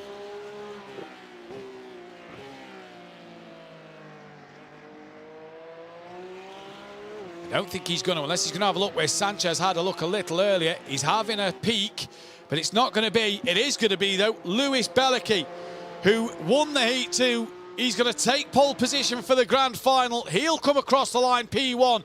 Velgert hangs on for second place from Thompson. Then it is Mariota, Costa, Espes, Alejandro Sanchez down in 7th. Watch for him in the race from Zatisev and Koffanov here. And then it is Harris ahead of Lubsic, who must have made a mistake towards the end, and Ciro Zambra bringing up the rear there as well. What a race that was. Fascinating, as we saw Alejandro Sanchez tumble down the order with a spin there. He had to work his way back forward. It was interesting to see. It's going to be fascinating to see what he can do from 7th on the grid in the grand final coming up in a moment. And once again, the prize money that the top 3 drivers are playing for is €200 for the win, €150 for second place, and €100 for third place. So they'll want to get on their podium positions, as we can see. As Alejandro Sanchez took the win in the Assetto Corsa race yesterday for the track day at Ascari, you'll want to take some prize money with him. This, though, is the results of that race. Lewis Belicky P1, Mario Velgert P2, Patrick Thompson P3, Mariota, Costa, Espes the top 6, Alejandro Sanchez 7th place, Renzo Uhlenbrock P8, Zatisev and Koffanov rounding out the top 10, Damien Harris from Nicholas Lubsic, Ciro Zambra, Tim Matsky, Matteo Kunze and Alessandro Porter bringing out the 16 drivers on the grid. The bottom 3 obviously did not finish in the race, so that was interesting to see there. We have, though, a bit of a wait now while the grid order gets set and gets ready, and with the drivers will be preparing for that grand final racing, which should be a fantastic feature race. A little longer than the 2 heats and the sprint qualifying today, as we'll call it. It is going to be fantastic to see, but we can see some.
as well. And that was the end of their races. Harris got caught up in that one, managed to make up a few places again at the end. So an interesting sprint race there, if you will, obviously to set the grid. No drivers eliminated this time out while the grid is being set. It was Lewis Bellicki, though, who got the lead at the start, didn't look back from that one. He really did well in that race. Velgert come under pressure from Thompson at the very, very end. So it's going to be interesting to see when the drivers are lined up on the grid, how they will be. We have the grid order for you now. It will be Lewis Bellicki on that grid order from Mario Velgert. Patrick Thompson will be P3. With Mariota in 4th, Pascal Costa P5, Pablo Espes in 6th place, Alejandro Sanchez 7th, Renzo Uhlenbrock will be P8, Valisly Zatisev will be P9, Dmitry Kofanov P10, 11th place will be Damien Harris, and Nicholas Lubcic P12, with Ciro Zambra 13th, Tim Matsky 14th, Matteo Kunza P15th, and Alessandro Porter P16. Matsky not had the best of days today, with a couple of internet issues and then being taken out in that last race. The drivers are appearing on the grid now. They all look ready and set to go in this race. We can get ready for the finale of today's race, iRacing event here at Racing Unleashed. The lights come on now, and for the final time today, it is green and go, and will Bellicki get the start he needs like he did in the heat and in the Consolation? He does. Velgert tucks into 2nd place already, but Thompson's now going to have a look at him. You see Espes in the background trying to have a look. Did Alejandro get a bit of a poor start there? I can't quite see his car. I believe he has. Yeah, he's lost 5 places already. He's already down behind Harris and Ciro Zambra. Ciro and Alejandro will know how to race each other. They did all season last season on the Racing Unleashed Racer League grid. He's already got ahead of Ciro. Zambra has a little moment on the curve now. Ciro's coming under pressure from Matsky then, who had a dreadful day. Porter and Kunza, with the looks of this, are out of this race already. So I don't believe they've taken to the start here. They all filter through the hairpin. A little bump on the back of Alejandro Sanchez's car. That looked like it was from Matsky there then. Espes side by side with Costa. Up the inside, manages to keep hold of that manoeuvre. So now, if you didn't think Sanchez's day could get any harder, it has done, as one of the SMP drivers launches over the sausage curb. Manages to not make contact. I believe that was Kofanov. On the back, drifts through turn 10 there, nearly lost it, but manages to hold it all together. Kofanov then has Uhlenbrock just in front of him. Harris looking around the outside. You're not going to get it done at this part of the track. That might help Zatisev come through though. And with 20 minutes in this race, the extra 5 minutes compared to the heats. Watch for Alejandro Sanchez from by the back of the pack. It's Kofanov here. In fact, here is Sanchez, look. Same place he got Harris. He dived up the inside of Zatisev. That's the move finish there for him. Makes Zatisev go out a little wider. But it's Bellicki from Velgert, Thompson, your top 3 at the moment. And Bellicki already starting to pull that gap over the other drivers. Mariota P4, Espes P5. Them two have kind of been there or thereabouts all day. Sanchez has got past Harris. So that must have been done at turn 1. He's now on the back of Kofanov, or going to get onto the back of Kofanov, as there you see Matsky and Lubcic having a battle, the 2 German drivers just behind. I think Matsky, yeah, they're still side by side together here, Lubcic and Matsky. They're down towards the hairpin. Ciro Zambra looking on, and Matsky has the better run down towards the hairpin, but Lubcic can be later on the brakes. There's the SMP driver just in front, and is he going to look up the inside of Zatisev? He has indeed. That is a great move late on the brakes. Zatisev left the door open, and through goes Lubcic side by side. Still have the inside line for turn 7. And it isn't always the quickest line around. Late on the brakes again over Zatisev. Now can he go around the outside of 8? He can indeed. He's still side by side. Great racing in the Porsche Cup cars here. Has that inside line for 10 just about. And the door's still open from Zatisev. Lubcic, and he's got 2 places from the hairpin. And Zatisev's going to be wide again, which allows Matsky to come through. So he's lost 2 places in the same corner. Now Ciro Zambra fancies a piece of the action at turn 12. He's not going to get it done there. Not far enough alongside, so for Zatisev, he got absolutely swamped by Lubcic and Matsky there then, and loses out the 2 places. Great driving from Lubcic and Zatisev to go side by side for so long. It was brilliant to see from both of them. There's Bellicki, Velgert, Thompson, your top 3, all within a second of each other. Alejandro Sanchez, P9 at the moment. He's trying to get onto the back of Kofanov. He's only 0.3 of a second behind him. In fact, he's right up the rear wing going into turn 2. You just see there is at the bottom of your screen going through. Ciro Zambra trying to stick to the back of Zatisev. He's on the back of Matski at the moment. That slipstream will be coming into play now. Get the feeling that as we get to the hairpin though, Zatisev may want to have a look at the cars in front in the distance as well. Is Sanchez going to have a look up the inside of Kofanov? No, he hasn't. Zatisev as well patiently goes through turn 1. So no Porter or Kunze in this race. Down to the 14 drivers then. And Sanchez has now got side by side with Kofanov up the inside at turn 7. Sanchez is through. And Kofanov held on for as long as he could. Alejandro now moves up into P8 and has done this early in the race. 4 minutes 30 in this one. There is Alejandro Sanchez. We did the fastest lap of the race last time out as well, a 39.924. So now we'll be looking to get on the back of Uhlenbrock then. And a few replays then from the start of the race. It was a good launch really from all 3 drivers at the front. Velgas immediately splitting that of Bellicky and Thompson into turn 1. Bellicky just got the better start, you have to say.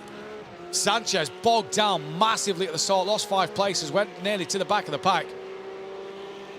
There is Espes defending the inside while trying to attack that of Mariota.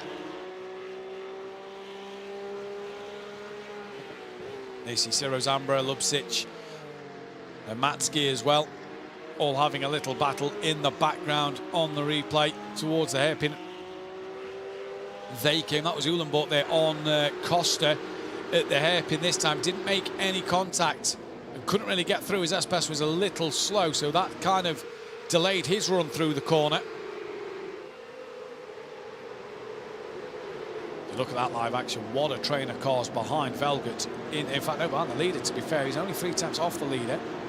This was one of the moves of Kofanov jumping over the sausage curb nearly into the side of the car ahead of him, which allowed Harris immediately onto the back. This is Sanchez's start, and yeah, you just see, did not get off the line well at all there. Did Alejandro Sanchez, and was absolutely swamped off the line by everybody.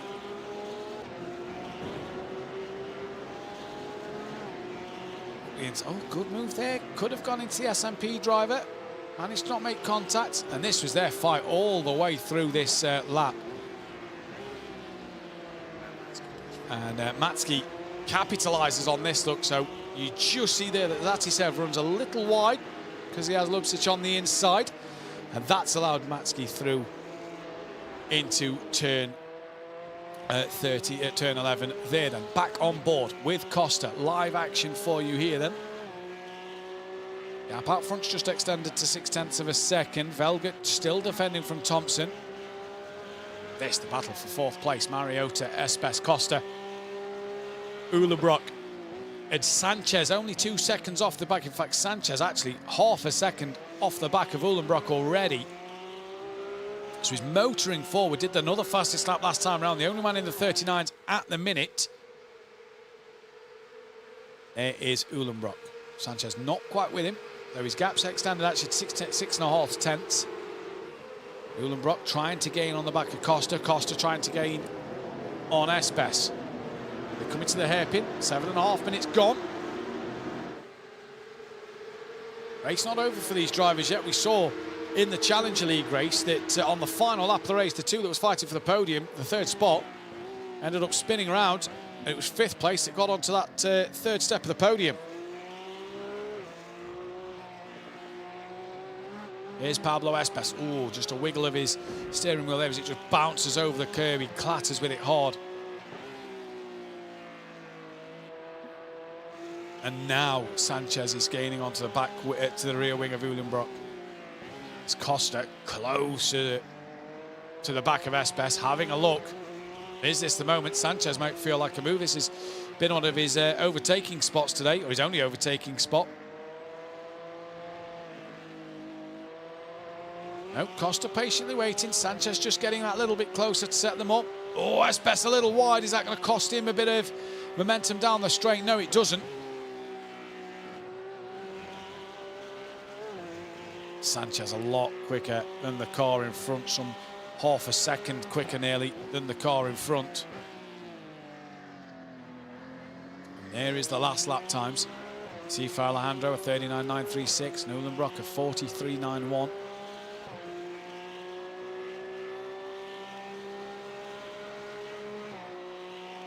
Now Costa can try and use that slipstream down up towards the hairpin. 9 minutes gone of this 20-minute race. No manoeuvres there. Even Sanchez just getting close to the back of Uhlenbrock, but can't seem to get the move done. He looks like he's trying to tuck underneath. Wasn't successful. That is Lubsic and Harris side by side in the background. Lubsic had a bit of a wiggle out the hairpin, and Harris now gets up the inside in towards turn 7. Here comes Damien Harris. And through he goes at 7, but Lubsic keeps the outside line for turn 8, where we'll have the inside. And Harris, will he tuck back in? Yes, he will. Can't finish the move. They're all behind Kofanov at the moment. There's Matsky as well as Zatisev in the background. So they're all trying to make up a few places in this race. Harris now defending from Matsky. Just a little bump there maybe from Matsky on the rear of Harris. Not enough to unsettle the car though. And these are all behind Kofanov, 4P9. Back to Uhlenbrock, who's got Alejandro Sanchez right behind him halfway through this race, and we're at half distance. The two Italian drivers, Porter and Kunze, didn't start this one, let's not forget.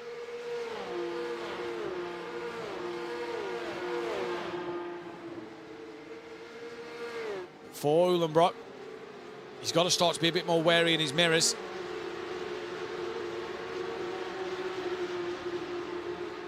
Onto the long straight, Sanchez. Is this where he's going to set Uhlenbrock up the inside? Still trying to recover from that poor start was Alejandro Sanchez. Good pace today again, couple of attempts quicker than Uhlenbrock, but because he's in this train, he's not allowing to show his full pace. There's a swap down the order. Matsky and Harris. As Harris gets back up the inside of Matsky, and did Lubsic and Kofanov just make a bit of contact there. Kofanov gets a poor run out the hairpin, then just squeezes Matsky onto the grass. Harris is now going to look up the inside. Zatisev is going to as well on Matsky. Zatisev ahead of Matsky. Kofanov and Harris going tooth and nail with this. Harris going to try around the outside. This could allow Zatisev to attack Harris, but it doesn't. Matsky keeps it around the outside of Zatisev, and Matsky back ahead of the Russian driver. And a great scrap here for that 9th, 10th, 11th and 12th place. Uhlenbrock now has Sanchez breathing down his neck in towards the stadium area. They go towards the final couple of corners. Alejandro Sanchez, man on a mission after his poor start, his own mistake that led to him tumbling down the order.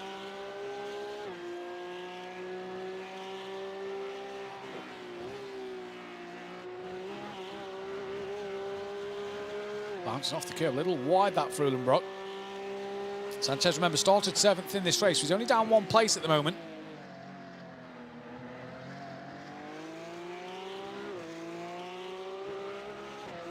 You just see how aggressive he is over all the curbs, Alejandro. Using all of the track he can. In that slipstream now of Uhlenbrock, who's himself isn't far off the back of Costa. Costa right up the rear wing of Espes. And is that Costa having a look on Espes? It is. And the door's open from Uhlenbrock, and Sanchez sneaks up the inside as well. That was left late, but Uhlenbrock did not close the door. And Sanchez goes through. Costa couldn't get the move done on Espes. So he hangs on, but Sanchez moves into P7. Great manoeuvre that from Alejandro Sanchez.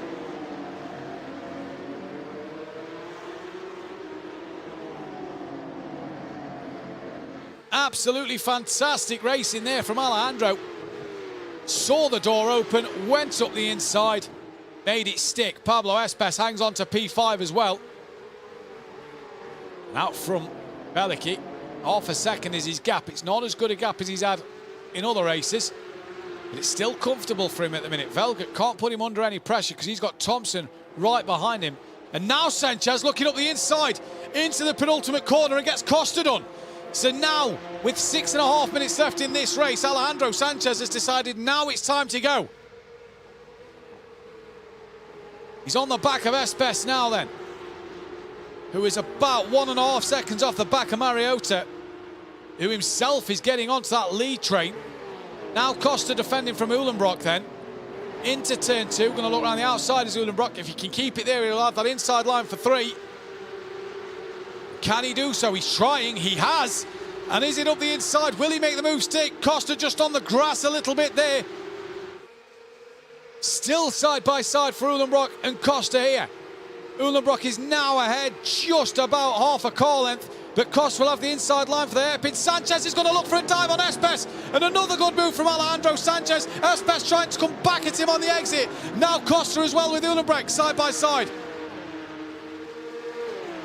Sanchez moved on Espes, he couldn't fight back at him. Uhlenbrock and Costa still side by side through 7 in towards turn 8.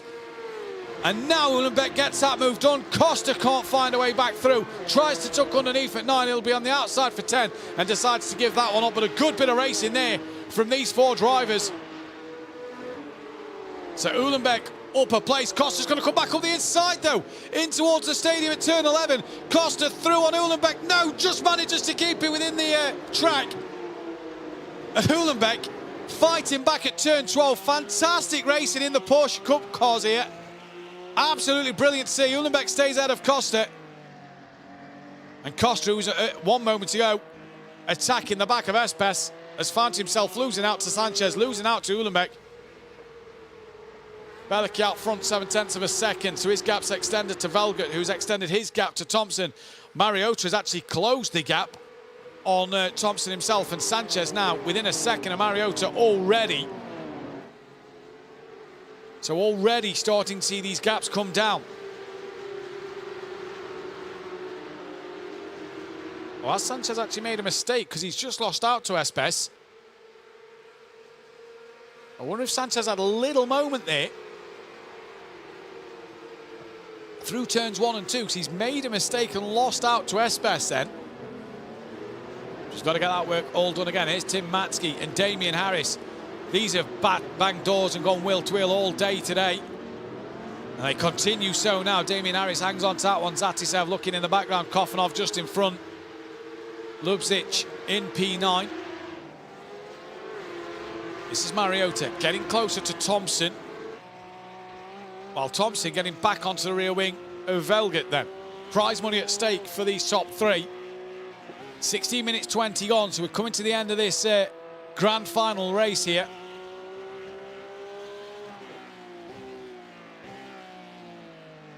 And Alejandro Sanchez has got to get back past Pablo Espes.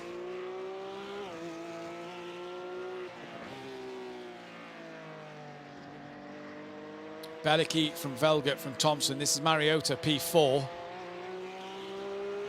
He's had a quiet day. Again, he's just been there or thereabouts, just off the podium all day.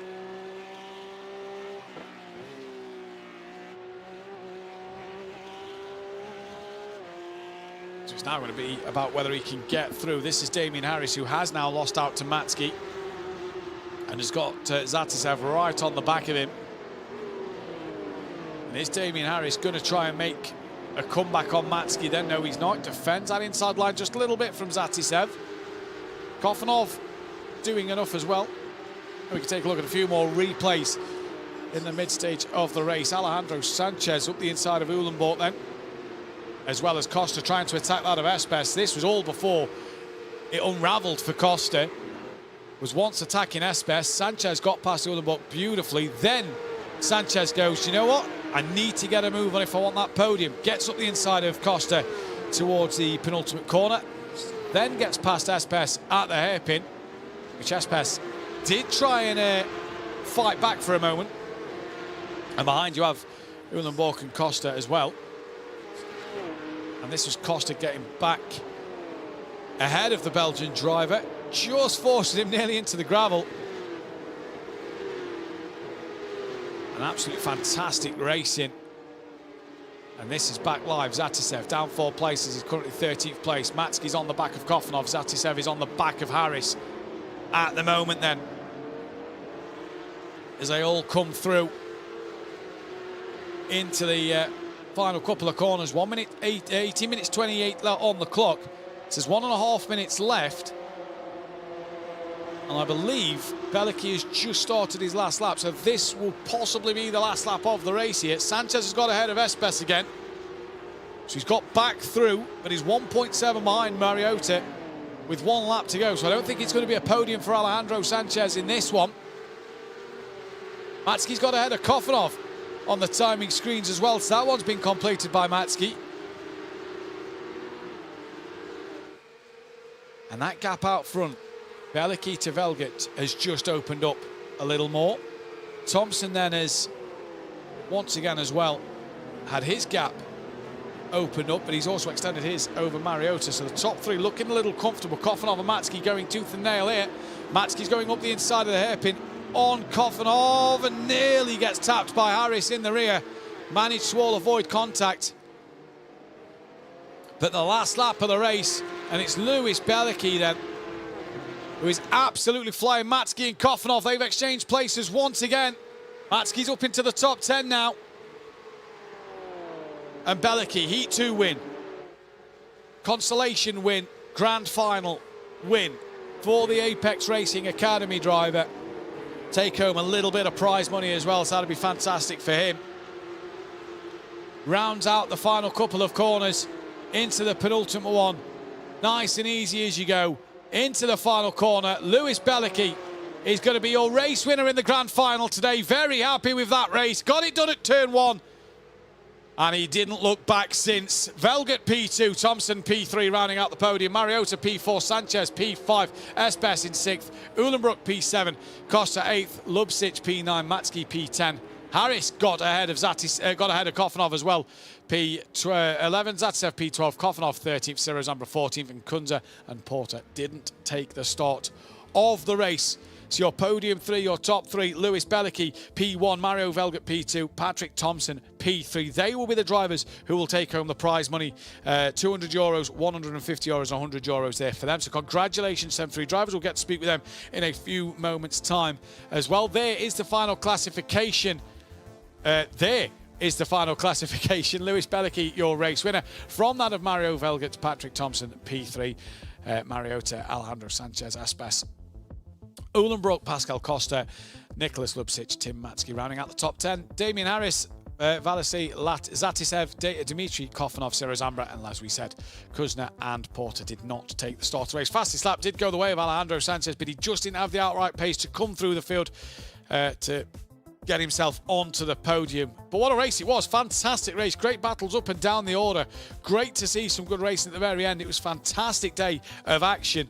And that will be all she wrote. But the top 3, two Apex Racing Academy drivers on the podium and 1 Impulse Racing driver on the podium as well. So good for them teams. And yeah, we are going to just wait for the drivers to come in for the interviews. A great day of racing. We'll be back in 2 weeks' time for the next iRacing event, which will be getting announced later on today. So make sure you keep your eyes out for that one.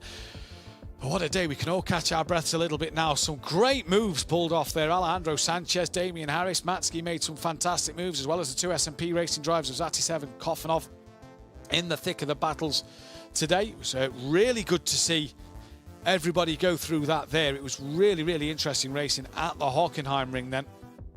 And as we saw, a good weekend of Racing Unleashed action with the Road to Ascari Assetto Corsa race yesterday, won by Alejandro Sanchez, Enrique Marignon and Angelo Michel taking that prize of the track day at the Ascari circuit. And then today for Lewis Belicky, Mario Velget and Patrick Thompson taking the prize money of €200, €150 and €100 home with them.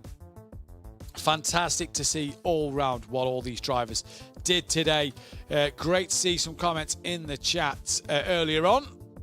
And a fantastic day of racing by the Racing Unleashed drivers. We are just waiting the drivers in for interviews, and then we can speak with the top 3. Mariota, he can be proud of today's action. You know, he's there or thereabouts, P4 in the heats and finals as well. So yeah, you know, not the podium, not the prize money he'd have wanted, but he can be happy with his P4 achievement. Alejandro Sanchez probably disappointed, let himself down in the final with that race start is where he tumbled down that order 5 places he went. So he had work to do to fight through the pack. Espes as well, fantastic race from Pablo. Managed to hang on for a few places. Good fight with himself and Costa and Uhlenbrock throughout the races as well. Lubcic, great battle with Damien Harris and Zatisev and Kofanov all day. Tim Matsky, what we didn't get to see the best from him because of internet problems in the heat, and then potentially as well, and then he retired due to being taken out in that Consolation. We didn't possibly get to see Tim Matsky at his best today, so it'll be interesting to see if he'll return and provide us with some dramas later on in the year. Damien Harris, good fights, as did Zatisev and Kofanov. Didn't see a lot from Sirazamba either, just didn't have the outright pace today in this Cup car around Hockenheim ring to manage to mount a challenge in this race today. So for Siro, bit of work to do, maybe back to the drawing board.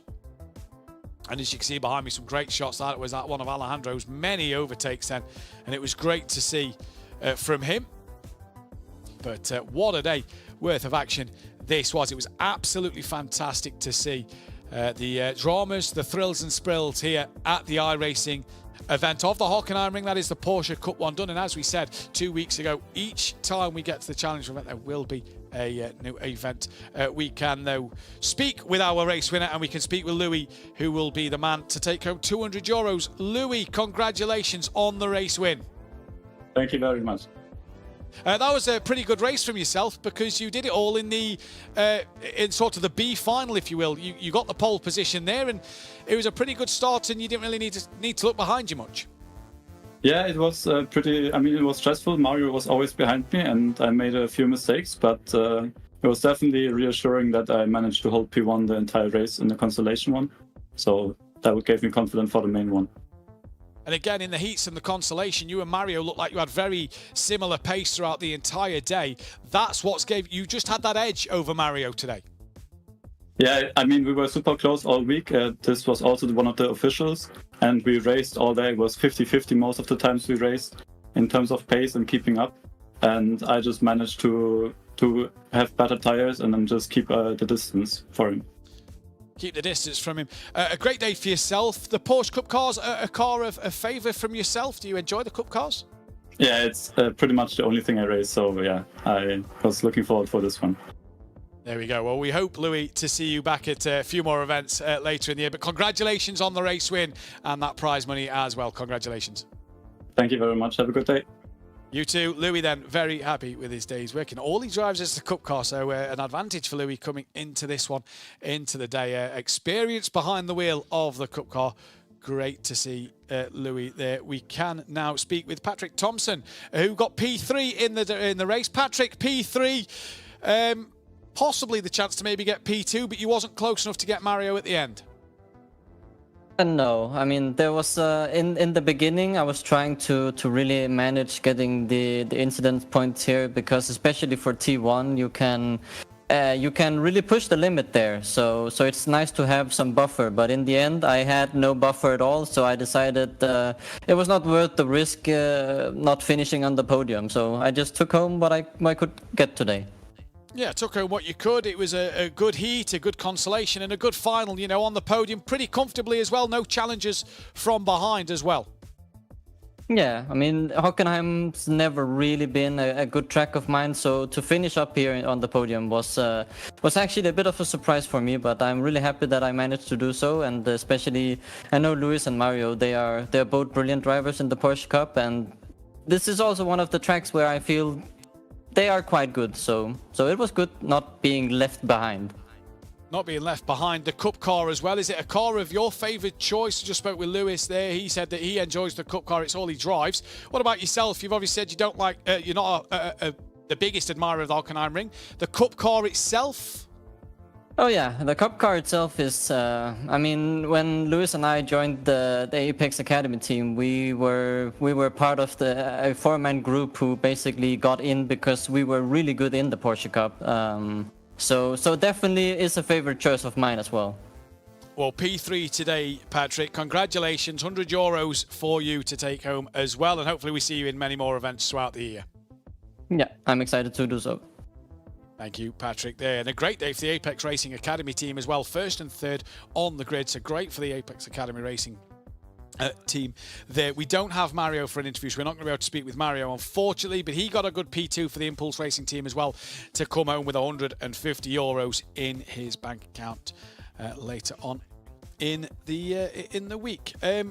Right, going ahead though into the next couple of events as we head now out of March into April, into that springtime where hopefully it'll start to warm up. We will be back live on the 7th of April for the Challenger League iRacing event. The next Road to Ascari race will be on the 20th of April, so you won't want to miss that one. That'll be another double-headed weekend. The 20th and 21st of April will be the Road to Ascari and then the Racer League iRacing Challenge, but the 7th of April will be the Challenge League iRacing event, in which we will be next live on the air here at Racing Unleashed. We're all looking forward to that one. And again, an announcement imminently, really, I suppose, over what the car will be. That we are going to sort of get to see what the challenge will be. And obviously the Challenge League and Race League drivers don't know this either, so it's not like the drivers are aware of what is coming next. It'll be brand new for them, it'll be brand new for us, and you all, as the audience at home, to see what the next iRacing event will be. Remember, Challenge League and Race League will copy each other, and it will always be a different event every month going forward. And I believe we have a graphic that will announce this one. Not too sure. No, I don't have the just a way to... right. We do not have the specific graphics, but I am being told that we can announce it. So it will be, the car will be, or the car category will be GT4s. So I don't believe any specific GT4, just any GT4 car on the iRacing platform. And the track will be the Watkins Glen circuit in America. What a circuit that will be. It will be 3 races of 20 minutes each. So it'll be sort of like if you're a fan of the British touring cars back in England, it'll be sort of similar to that. 3 short races. The bonus of these races is the top 15 from race 1 will be reversed. 15th will be pole position and first will be 15th, so on and so forth, for race 2, and the same race 2 into race 3. The way they will determine the grid for race 1 will be a 10-minute qualifying. And again, prize money for the top 3. The difference is it will not be prize money for the top 3 from race 1, 2 and 3. There will be no driver eliminations. It will be a points-based system from race 1, 2 and 3. The person with the top 3 drivers with the most points at the end of race 3 will be the top 3 on the podium that day. And we did have the graphic for it. 30 cars can qualify for this event. The Challenge League the 7th of April, the Race League the 21st. 10-minute lone qualifying. Grid order will be sorted by qualifying for race 1. Race 2 and 3, the cars will be 15 car switch, and that will be the way it goes. Again, points-based system in terms of the top 3 drivers with points at the end of the day will be the drivers to take home the prize money in that one. So that will be the format for the next race. GT4s around Watkins Glen. Absolutely looking forward to that one. I had the privilege of driving some GT4s 2 weeks ago around Donington Park. They are brilliant to drive, and they're going to be absolutely fantastic. If people want to get involved in signups, head to apexracingleague.com and get yourself signed up. It is free to enter. Anybody with iRacing can do so. All you need is the correct iRating to get into the Challenger League or the Racer League. You then have to set a preliminary qualifying time when the qualification period opens. That will be to determine if you qualify as one of the 30 drivers to take part in the event on that day. So head over to apexracing.com and that will apexracingleague.com. And that will then take you to the signups as well on there. So make sure you check out them signups because you don't want to miss this. Bit of prize money at stake, Race League or Challenge League. You will not want to miss that action. And GT4s at Watkins Glen, that could be an absolutely epic race to bring to you guys as well. So make sure you sign up there and do your preliminary qualifying into this one. Obviously, we do have the Assetto Corsa Championship coming up later in the year. It's something that we haven't spoken about much at the moment. We'd have been into the season or into the prologue this time last year, but it is the season opener in September, I do believe, for the Assetto Corsa Championship at Racing Unleashed, where we see the Challenge League and Racer League drivers take to the simulators and take to their action. And we do have the prize money for this season's championship that we can show you now. So this was announced earlier today that £3,500 3,500 Swiss francs for a race win if you win in the Racer League, and that goes all the way down to 200, 750 Swiss francs for a race win, all the way down to 100 in the Challenger League. If you are the champion of Racer League, you get 15,000 Swiss francs for the season. If you are a champion in the Challenger League, you get 3,000 Swiss francs. So for the likes of Yannick Pletcher that we saw yesterday, who struggled that little bit on Mode 4, he's got to learn to come up the modes onto the Racer League platform, and he will be looking for some of that prize money. He took home 3,000 Swiss francs, as well as wherever he finished in the races. And for Michael Smeedle, we saw he took the 15,000. Alejandro Sanchez took home the 9,000 Swiss francs for the championship. Obviously, whatever he'd won throughout the season, race-wise as well. Brilliant season to get involved in. If you want to get involved in them, you have to be in one of the racing lounges, whether it is in Calm, Zurich Airport, or at the Kemptal Lounge in Switzerland. And then you've got Madrid and Munich as well. To go there, you have to qualify for the Challenger League event. So the top 20 drivers, based off of times you set in the racing lounge, will qualify you for the Challenger League race. For the Racer League, I do believe it is a set 20-car grid, but more details will come as the years come out in terms of that. That is one thing we are looking forward to. Obviously, we finished that season with the Battle for Glory back in January, just a few months ago, where Alejandro Sanchez won the race from Michael Smeedle, but then it was the other way around for the championship. All the top three from both Challenge League and Race League was in the Munich Lounge and met each other for the first time. It was a great event and a great day. It was a long day as well, because it was Challenge League and Race League all in one. So brilliant action there. So you will want to make sure you are with us for that later in the year. But that, though, is all we have time for today. Remember, we are back live on the 7th of April for the Challenger League iRacing event. And as we now know, that will be GT4 cars at Watkins Glen. And it's going to be interesting to see the variety of GT4 cars, as well as back on the 20th and 21st of April. The 20th of April will be the Road to Ascari All-Stars, the second event of the Assetto Corsa race, for a chance to win a track day at Ascari. And then the 21st of April will be the second racing on the second Racer League event of iRacing, where they get to take the GT4 cars around Watkins Glen. And once again, a reminder, apexracingleague.com. Sign up. It is free to sign up. You can be one of the drivers on the grid. All you need is an iRating, a certain average iRating license to qualify for Challenge League and Race League. And then so it's 6k for Challenge League, 6k and above for Race League is what I've been told in my ear. So that then is what you need to qualify. You just need the iRating. After that, you have to set a preliminary qualifying time, and that will see if you are in the 30 drivers to get on to that race weekend. apexracingleague.com. Make sure you sign up there. But thank you all for tuning in today. Been an absolute fantastic race today for the Racer Leagues. We'll see you in 2 weeks' time. Goodbye.